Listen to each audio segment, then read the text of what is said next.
Tenía 16 años cuando mis padres eligieron a mi hermana gemela Catalina por encima de mí, y nunca olvidaré el sonido de mi maleta golpeando el porche delantero esa noche de octubre. El cierre se había roto hacía meses, así que mi ropa se desparramó por las tablas de madera como piezas dispersas de mi infancia. Me temblaban tanto las manos que apenas podía recogerlas. Mi respiración salía en bocanadas blancas y agudas en el aire frío. «No pueden simplemente echarme», le había dicho a mi madre apenas unos minutos antes, mi voz quebrándose a pesar de tratar de sonar fuerte.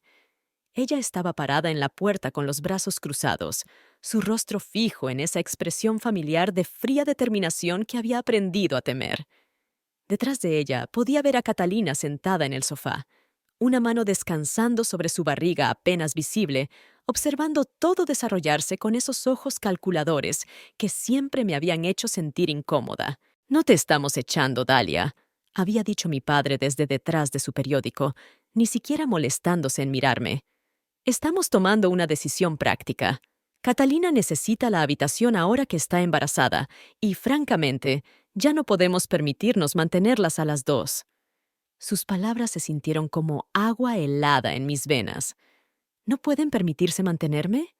¿Qué hay de los 68.000 euros que mi abuelo había dejado específicamente para mí en su testamento hace apenas 6 meses? El dinero que se suponía aseguraría mi futuro, pagaría la universidad, me daría la base que él siempre había prometido que tendría. Había preguntado por ese dinero tantas veces durante los últimos meses, viéndolo desaparecer de las conversaciones como humo cada vez que lo mencionaba. «Ese dinero está siendo invertido para tu futuro», siempre decían, «cuando seas mayor y más responsable». Pero parada ahí con mi maleta rota y sin ningún lugar a donde ir, finalmente entendí la verdad que había estado mirándome a la cara. El único lugar en el que podía pensar IER era la casa de la SRA Morales, 3 cuadras más abajo. Había sido vecina de mi abuelo durante 40 años y había pasado incontables tardes en su cocina mientras él aún vivía, escuchando sus historias sobre emigrar desde Colombia y construir su pequeño negocio de contabilidad desde la nada. Cuando abrió su puerta esa noche y me vio parada ahí con mi maleta rota y la cara manchada de lágrimas, no hizo ni una sola pregunta. Simplemente me jaló adentro y preparó té. «Tu abuelo me dijo que esto podría pasar», dijo en voz baja, poniendo una taza humeante frente a mí. Sus palabras me golpearon como un golpe físico. «Estaba preocupado por ese dinero que te dejó. Dijo que tus padres le habían estado preguntando sobre eso durante meses antes de que falleciera». Mi pecho se apretó mientras continuaba. «Él quería establecer un fideicomiso, pero tu madre lo convenció de que no era necesario. Dijo que ellos manejarían todo apropiadamente». Me sentí enferma. El té sabía a ceniza en mi boca mientras el panorama completo se aclaraba. Mis padres no solo habían tomado mi herencia, la habían planeado. Habían manipulado a mi abuelo moribundo para que confiara en ellos, y ahora estaban usando ese dinero para apoyar el embarazo de Catalina mientras me desechaban como si no fuera más que una molestia. «No tengo a dónde ir», susurré, mi voz apenas audible. La realidad de mi situación era aplastante. 16 años, sin hogar, con padres que habían robado mi futuro y una hermana que había visto todo pasar sin decir una palabra. La SRA. Morales extendió la mano por la mesa y tomó la mía. Sus dedos eran cálidos y firmes, tan diferentes del frío rechazo que acababa de experimentar. «Puedes quedarte aquí», dijo firmemente. «Pero vamos a hacer esto bien.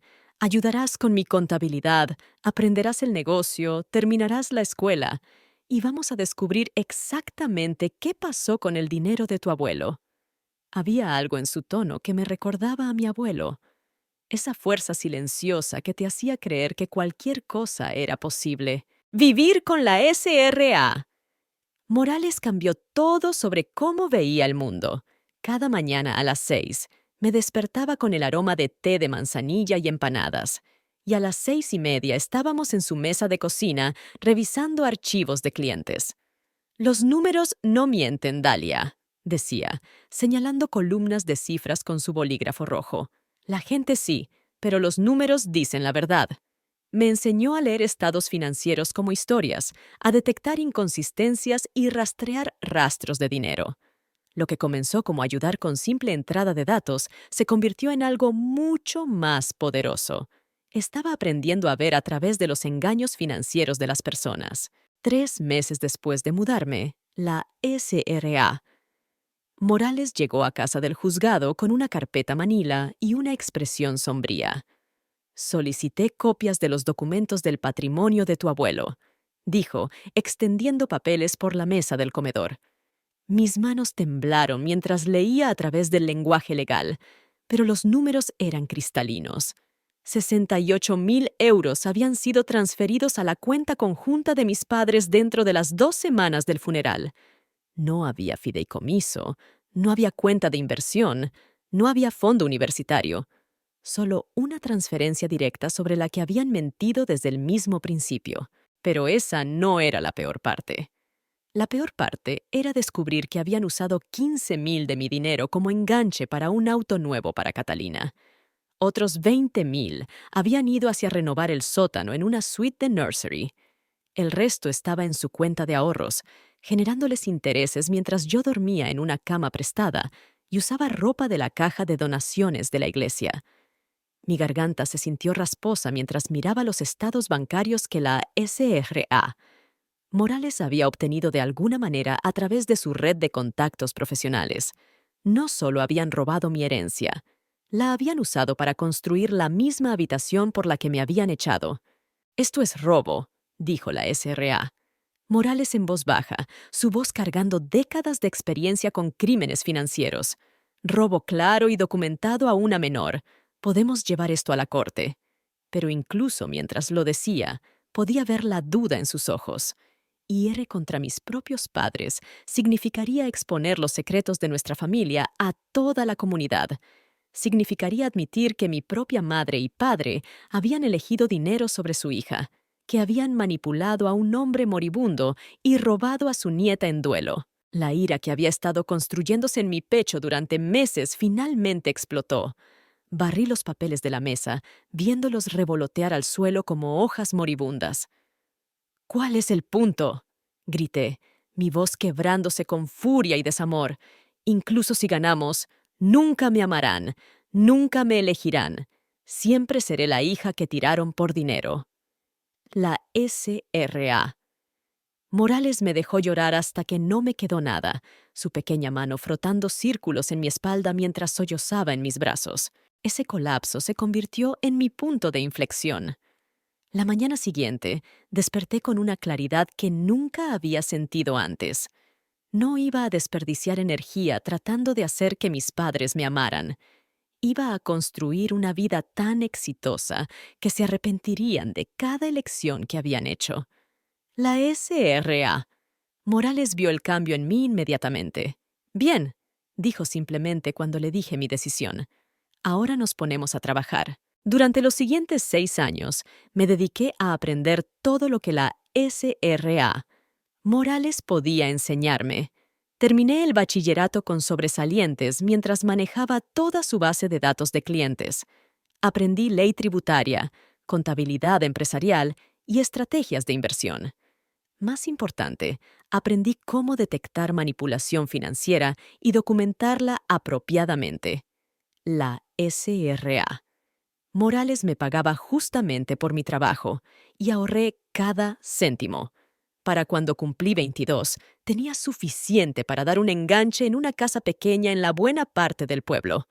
Irónicamente, solo 2 calles de donde mis padres aún vivían. La casa era una artesana de 1920 que necesitaba trabajo, pero tenía buena estructura y un hermoso roble en el patio delantero. Nunca olvidaré el día que obtuve las llaves. La SRA. Morales me llevó en su viejo Honda y nos sentamos en el camino de entrada por 10 minutos solo mirándola. Tu abuelo estaría tan orgulloso, dijo, y sentí lágrimas picar mis ojos. Esta casa representaba todo lo que mis padres habían tratado de quitarme. Seguridad, independencia, un futuro que había construido con mis propias manos. Comencé mi propia firma de contabilidad a los 24, especializándome en ciencias forenses financieras. Resulta que hay buen dinero ayudando a la gente a descubrir la verdad sobre dónde fue su dinero. Mi reputación creció rápidamente en nuestra pequeña comunidad y pronto estaba manejando casos para la oficina del fiscal del condado. La ironía no se me perdía. Me había vuelto una experta en exponer exactamente el tipo de robo que mis padres habían cometido contra mí. Mis padres, mientras tanto, habían estado luchando. Escuché a través de los chismes del vecindario que el esposo de Catalina la había dejado cuando su hijo tenía 3 años, dejando la madre soltera sin habilidades laborales. Mi padre había sido despedido de la fábrica y el trabajo de medio tiempo de mi madre en la tienda departamental apenas cubría su hipoteca. El dinero que me habían robado hacía mucho que se había ido, gastado en su comodidad temporal mientras yo había estado construyendo algo permanente. Entonces llegó la llamada telefónica que cambió todo. Era la voz de mi madre, dulce y tentativa como solía sonar cuando era pequeña, y ella quería algo de mí. Dalia, cariño, necesitamos hablar. ¿Podrías venir a cenar este fin de semana? Casi no fui a esa cena. La SRA. Morales me advirtió que probablemente era una trampa, pero alguna parte de mí, la niña de 16 años que había sido echada, aún esperaba que tal vez finalmente se disculparían. Tal vez reconocerían lo que habían hecho y tratarían de arreglar las cosas. Era tan ingenua. La casa se veía más pequeña de lo que recordaba, más deteriorada. La pintura se estaba pelando alrededor de las ventanas y los escalones delanteros se hundieron bajo mi peso. Cuando mi madre abrió la puerta, apenas la reconocí. Había envejecido 10 años en los 6 desde que la había visto, su cabello veteado de gris y su rostro desgastado con líneas de preocupación. «Dalia», dijo, y por un momento su voz se quebró. «Te ves tan exitosa». La cena fue incómoda y forzada. Catalina estaba ahí con su hijo de 8 años, Marcos, que no dejaba de mirarme con ojos curiosos. Mi padre apenas hizo contacto visual, empujando comida alrededor de su plato, mientras mi madre charlaba nerviosamente sobre el clima y los chismes del vecindario. El comedor también se sentía más pequeño, estrecho y desactualizado comparado con mi hogar brillante y ventilado solo 2 calles más abajo. Después del postre, pastel comprado en tienda que sabía a cartón, mi madre finalmente llegó al punto. «Dalia, tenemos una propuesta para ti», dijo, sus manos apretadas fuertemente frente a ella. Mi padre se aclaró la garganta incómodamente. «Sabemos que te ha ido bien y estamos muy orgullosos, pero estamos en una situación difícil ahora mismo». Las palabras salieron entonces. Cómo estaban 3 meses atrasados en su hipoteca, cómo mi padre no podía encontrar trabajo estable, cómo Catalina necesitaba ayuda con los gastos escolares de Marcos. «Estábamos pensando», continuó mi madre, su voz volviéndose más fuerte, más demandante. «Ya que tienes esa casa grande toda para ti, tal vez tendría sentido que nos consolidáramos. Podríamos mudarnos contigo, ayudarte con el mantenimiento, y tú podrías ayudarnos a ponernos de pie. Sería temporal, por supuesto, solo hasta que resolvamos las cosas». La miré, mi sangre convirtiéndose en agua helada en mis venas. «¿Quieren mudarse a mi casa?» «Bueno, técnicamente, estaríamos poniendo la casa a nombre de la familia», intervino mi padre, finalmente mirándome directamente. «Para propósitos fiscales. Beneficiaría a todos». Ahí estaba. No querían mudarse conmigo. Querían tomar mi casa, igual que habían tomado mi herencia, igual que habían tomado todo lo demás. El silencio se extendió entre nosotros como un abismo. Marcos estaba coloreando silenciosamente en la esquina, ajeno a la tensión chisporroteando por la habitación. Catalina me observaba con esos mismos ojos calculadores, esperando ver si me rendiría y los dejaría destruirme otra vez. «No», dije silenciosamente. «¿Qué?» La cara de mi madre se puso roja. Dije no. Mi voz era firme ahora, más fuerte.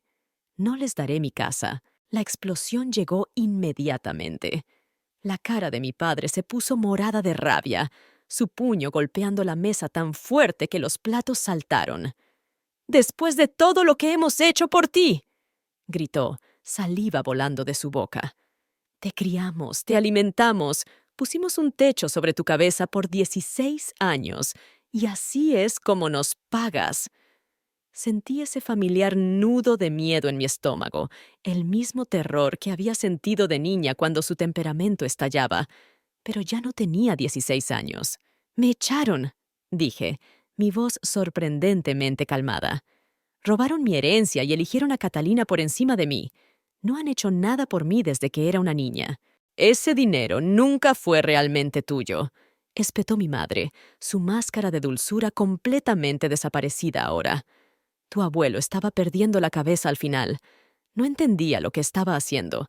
Estábamos protegiendo ese dinero para la familia, asegurándonos de que fuera donde más se necesitaba».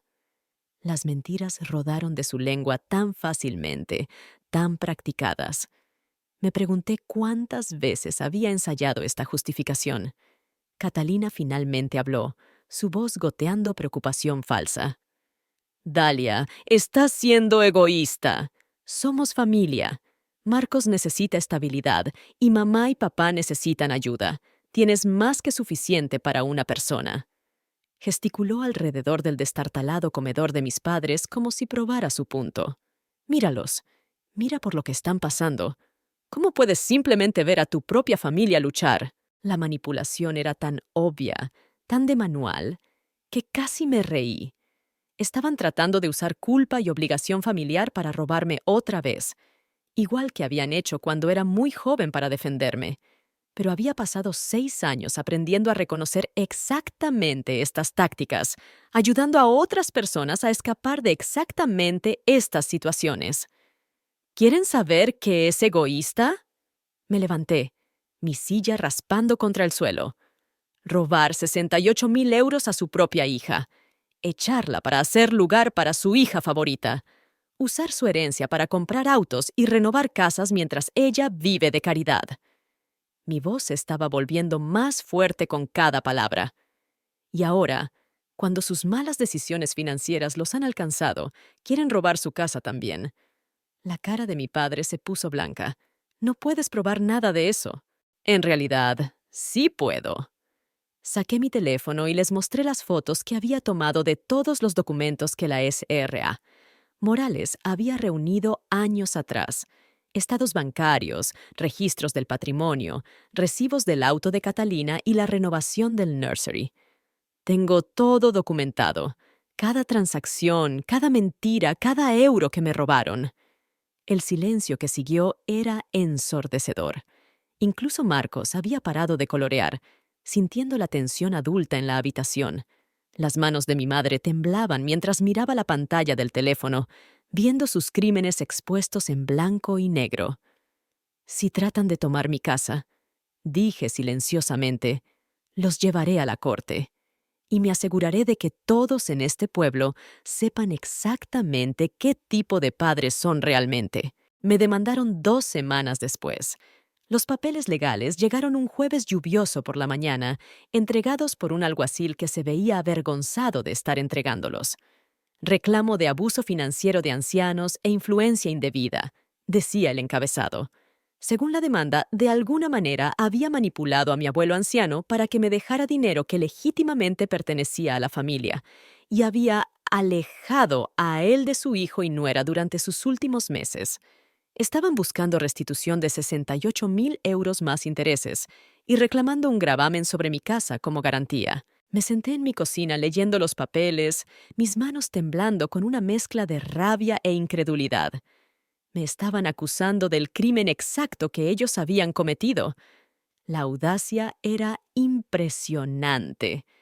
Habían torcido la narrativa tan completamente que yo era de alguna manera la depredadora que se había aprovechado de un anciano vulnerable, mientras ellos eran las víctimas luchando por justicia. La SRA. Morales me encontró ahí 1 hora después, aún mirando los documentos. «Están usando tu éxito contra ti», dijo después de leer todo.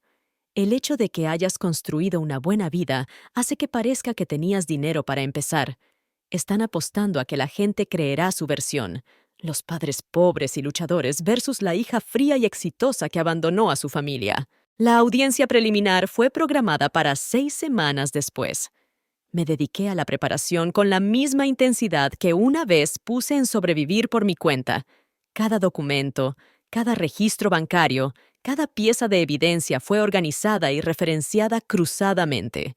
Contraté a la mejor abogada litigante del condado, una mujer aguda llamada Patricia Brennan, que se especializaba en casos de fraude financiero. Pero incluso con ayuda profesional, estaba aterrada. Van a hacer esto sobre carácter, me advirtió Patricia durante una de nuestras sesiones de preparación. Te pintarán como la hija desagradecida que le dio la espalda a la familia. Harán que la gente se olvide del dinero y se enfoque en la emoción. Tenía razón. Mis padres siempre habían sido buenos interpretando a la víctima, haciendo que otros sintieran lástima por ellos mientras silenciosamente manipulaban situaciones a su favor. La noche antes de la audiencia, no pude dormir. Caminé por mi casa. Mi hermosa casa ganada con trabajo duro, tocando las paredes que había pintado yo misma, los pisos que había refinado con mis propias manos. Todo aquí representaba una elección que había hecho de construir algo en lugar de derribarlo, de crear en lugar de destruir. Si perdía este caso, no solo perdería dinero o propiedad, perdería la prueba de que era posible elevarse por encima de las personas que habían tratado de quebrarme. La SRA. Morales llamó a las 11 p.m. ¿Estás lista?, preguntó. No lo sé, admití. ¿Qué si ganan? ¿Qué si la gente les cree? Entonces al menos todos sabrán la verdad, dijo. A veces eso es suficiente. La sala del tribunal estaba llena el día de la audiencia. La noticia se había extendido por nuestro pequeño pueblo como fuego. Todos querían ver el drama familiar desarrollarse en público. Reconocí caras del supermercado, el banco, mis viejos maestros de preparatoria. La SRA. Morales se sentó en la primera fila detrás de mí, su presencia un ancla firme en el caos. Mis padres se sentaron al otro lado del pasillo con su abogado, un hombre de aspecto desagradable en un traje mal ajustado que se especializaba en lo que Patricia llamaba casos de manipulación emocional. Mi madre subió al estrado primero, tocándose los ojos con un pañuelo mientras se pintaba como la nuera en duelo que solo había querido proteger el legado de su suegro. Dalia siempre fue su favorita, dijo, su voz temblando con emoción practicada. Pasó tanto tiempo con él esos últimos meses, llenándole la cabeza con ideas sobre cómo no nos importaba. Nos rompió el corazón cuando vimos el testamento. No era como él excluir a la familia así. Las mentiras fluyeron tan suavemente que casi me las creí yo misma. Habló sobre mi abandono de la familia, cómo había cortado todo contacto después de que habían tratado de guiarme hacia elecciones más responsables. Hizo que sonara como si hubieran sugerido gentilmente que encontrara mi propio lugar. No me habían echado con una maleta rota en una fría noche de octubre. Entonces Patricia se levantó para contrainterrogar, y todo cambió. SRA. Morrison, usted testificó que se sorprendió por el testamento de su suegro, pero ¿no es cierto que discutió sus planes del patrimonio con él múltiples veces en los meses antes de su muerte? Sacó registros bancarios, registros telefónicos, incluso emails que no sabía que existían. ¿Y no es cierto que lo convenció de no establecer el fideicomiso que originalmente quería crear para Dalia? La compostura de mi madre se agrietó. Solo queríamos asegurarnos de que el proceso fuera simple, suficientemente simple para que pudieran acceder al dinero inmediatamente después de su muerte. La voz de Patricia cortó por la sala del tribunal como una cuchilla. CRA. Morrison, ¿puede explicar por qué 15,000 euros de la herencia de Dalia fueron usados para comprar un vehículo para su otra hija solo 3 semanas después del funeral? Los jadeos de la galería eran audibles. Vi la cara de mi madre ponerse blanca mientras Patricia metódicamente presentó cada transacción, cada recibo, cada pieza de evidencia que probaba que habían robado mi dinero y lo habían usado para sus propios propósitos. El nursery renovado, el auto, el dinero sentado en su cuenta de ahorros ganando intereses mientras yo vivía de caridad, todo expuesto para que toda la comunidad lo viera. Cuando mi padre subió al estrado, estaba beligerante y defensivo, lo que solo lo hizo verse peor. Ese dinero debería haber ido a la familia, insistió. Dalia era solo una niña. Tomamos la decisión responsable. La decisión responsable, repitió Patricia, fue echar a esa niña de su hogar para hacer lugar para el nursery que construyeron con el dinero de su herencia. El silencio en la sala del tribunal era ensordecedor. El juez Harrison ni siquiera necesitó recesar para considerar su veredicto. Después de que Patricia terminó de presentar nuestra evidencia, se quitó los lentes y miró directamente a mis padres con una expresión de disgusto apenas contenido. En 30 años en este estrado, rara vez he visto un caso tan claro de abuso financiero y negligencia parental, dijo, su voz llevándose por toda la sala silenciosa. No solo se desestima el caso del demandante con prejuicio, sino que estoy ordenando a los demandados pagar restitución completa de 68,000 euros más 6 años de intereses acumulados a la señorita Morrison. El total llegó a 84,000 euros, más de lo que habían robado, pero menos de lo que valían los años de trauma y reconstrucción. Pero ya no se trataba realmente del dinero. Se trataba del momento cuando la cara de mi padre se desplomó al darse cuenta de que su esquema había salido espectacularmente mal. Habían esperado irse con mi casa y emerger como las víctimas simpáticas. En lugar de eso, ahora estaban públicamente expuestos como ladrones que habían robado a su propia hija. Además, continuó el juez Harrison, estoy refiriendo este caso a la oficina del fiscal del distrito para posibles cargos criminales de robo y fraude. El martillo bajó con un crack agudo, que pareció hacer eco a través de mis huesos. Había terminado. Después de todos estos años, finalmente había terminado. Las consecuencias fueron rápidas y despiadadas. La noticia de los procedimientos de la corte se extendió por el pueblo en horas. Mis padres no podían mostrar sus caras en la iglesia, el supermercado o en cualquier otro lugar sin que la gente los mirara y susurrara. El periódico local publicó una historia sobre el caso que hizo primera plana en nuestra pequeña comunidad. Padres locales ordenados a pagar a hija que echaron, era el titular, acompañado de detalles que hacían sus acciones aún más condenatorias en papel. La SRA. Morales me hizo una cena de celebración ese fin de semana, invitando a la mitad del vecindario. Personas que apenas conocía se me acercaron para compartir sus propias historias de traición familiar y abuso financiero, agradeciéndome por tener el valor de hablar. Le mostraste a la gente que es posible defenderse, dijo Elena Walsh, cuyo propio hermano había robado la pensión de su difunto esposo. Nos diste esperanza al resto de nosotros. La casa de mis padres se puso en venta 3 semanas después. El banco había comenzado procedimientos de ejecución hipotecaria incluso antes del caso de la corte, y la orden de restitución fue el clavo final en el ataúd. Escuché a través de la SRA. Morales que se estaban mudando 2 estados más lejos para vivir con la ex suegra de Catalina, la única pariente que los recibiría. Catalina perdió su trabajo de medio tiempo en la oficina dental cuando los pacientes comenzaron a solicitar diferentes higienistas, no queriendo confiar en alguien de esa familia. La noche antes de que se mudaran, mi madre me llamó una última vez. Su voz era pequeña y rota, nada como la mujer manipuladora que había tratado de robar mi casa solo meses antes. Dalia, susurró, sé que nunca nos perdonarás, pero necesito que sepas, nunca quisimos que llegara tan lejos. Sostuve el teléfono en silencio por un largo momento, sintiendo nada más que vacío donde la ira solía vivir. Sí, lo hicieron, dije silenciosamente al teléfono. Quisieron cada pedacito de esto. Eligieron dinero por encima de su hija, y cuando eso no fue suficiente, trataron de tomar aún más. Lo único que no quisieron fue ser atrapados. Colgué sin esperar su respuesta. Fue la última vez que hablamos. Eso fue hace 3 años. Mi negocio se ha triplicado en tamaño desde que el caso de la corte hizo titulares.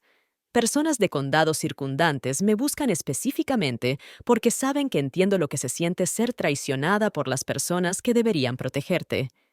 He ayudado a docenas de familias a recuperar herencias robadas, expuesto abuso financiero de ancianos y dado a la gente las herramientas para defenderse contra la manipulación. Cada caso se siente personal, como si estuviera peleando la batalla de esa niña de 16 años una y otra vez, la SRA. Morales se retiró el año pasado y se mudó a California para estar más cerca de sus nietos, pero hablamos cada semana. Te convertiste exactamente en quien tu abuelo esperaba que fueras, me dijo durante nuestra última videollamada. Fuerte, exitosa e inquebrantable.